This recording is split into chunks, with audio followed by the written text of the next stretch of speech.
갈대는 여기 골이 져가지고 안 꺾이게 돼 있어요. 바람에 막 흔들려도 쓰러졌지 뚝 꺾이는 법이 없어요. 그 독일의 융커란 비행기도 그 동체가 비행기를 만들어서 하늘에 띄우니까 이 자꾸 찌그러지는 거예요. 몸체가 고도에 올라가면은.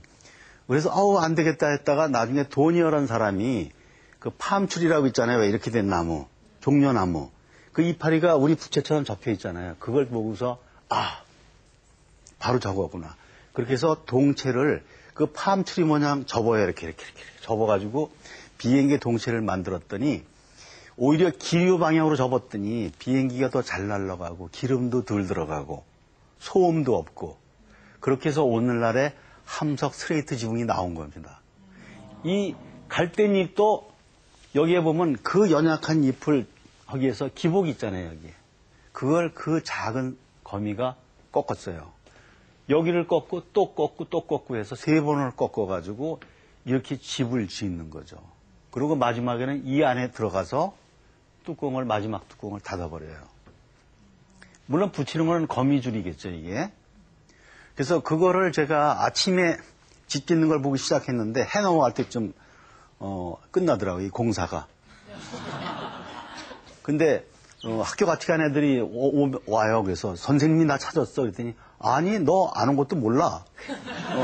그래서 그 위기를 모면했는데 그런데 오늘날에도 최근에도 이 갈대를 접어서 집을 지은 걸 보면은 건축가가 이걸 봤다면 기절을 했을 것 같아요. 가장 단순한 형태의 집을 지은 거죠. 또 이 갈대잎의 재질을 가장 잘 이용한 거죠. 그래서 생텍쥐베리가 한 얘기가 있잖아요. 완전함이란 더 이상 뭐를 붙여서 뭘 하는 게 아니고 더 이상 뺄 게 없을 때 그게 완벽한 거다. 여기서 더 이상 뺄 게 뭐 있겠어요. 그죠? 최적의 가장 단순한 집을 지었죠. 여러분들도 한번 갈대밭을 지나치지 마시고 이런 집이 어디에 있는가 한번 찾아보세요. 또 어떤 갈대는 단추를 만듭니다. 갈대에다가.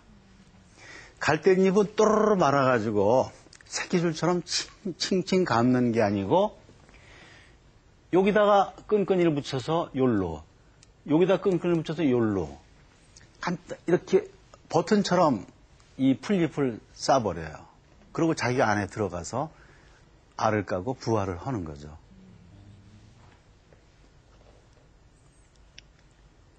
이거는 그 위험하다는 그 벌 중에 벌, 말벌입니다. 말벌이 그 집을 지은 건데 그 집이 얼마나 크냐 하면은 축구공보다 조금 더 커요. 한 이만해요, 말벌이. 그래서 이걸 뚝 잘라보면 아파트예요. 층층이 한 5겹의 집이 안에 나와요. 들어가는 구멍은 하나예요.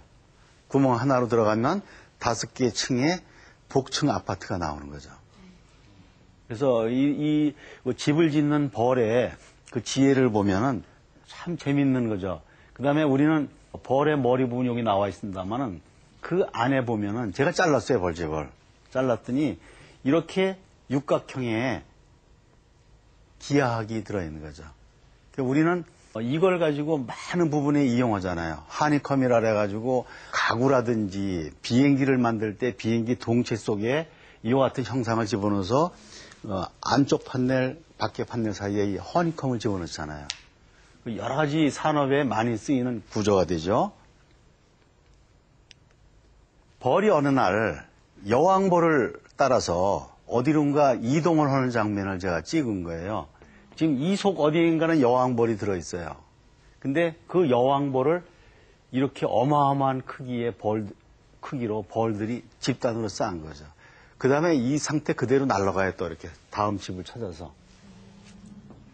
그래서 벌이 죽었을 때가, 벌이 사라질 때가 인류가 끝이 올 때다. 그런 얘기가 있잖아요. 누가 가르쳐줬나요? 이걸 새한테. 원형을, 공을 반으로 딱 자른 형태가 새집에는 나옵니다.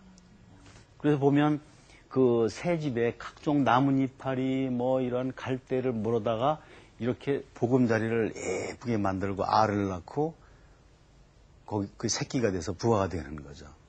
근데 이 집을 짓는 걸 보면은 나뭇가지에 정말 안정적으로 가장 안전한 장소에 이렇게 집을 짓잖아요. 그 적자 생존, 살기 위한 그 수단이 대단한 거죠. 저희 집 틈바구니에다가 어느 날 벌이 흙을 갖고 이렇게 집을 지어요. 또 어느 벌은. 진흙을 물어다가 그 코너에 하나, 둘, 3면의 코너에다 붙여서 그 집을 짓는 그런, 지혜도 우리가 참, 봐야 될 부분이죠. 잘. 여러분들 뭔지 아세요? 그 소금쟁이, 수양보들, 뭐, 이런 노래가 있잖아요. 동요에.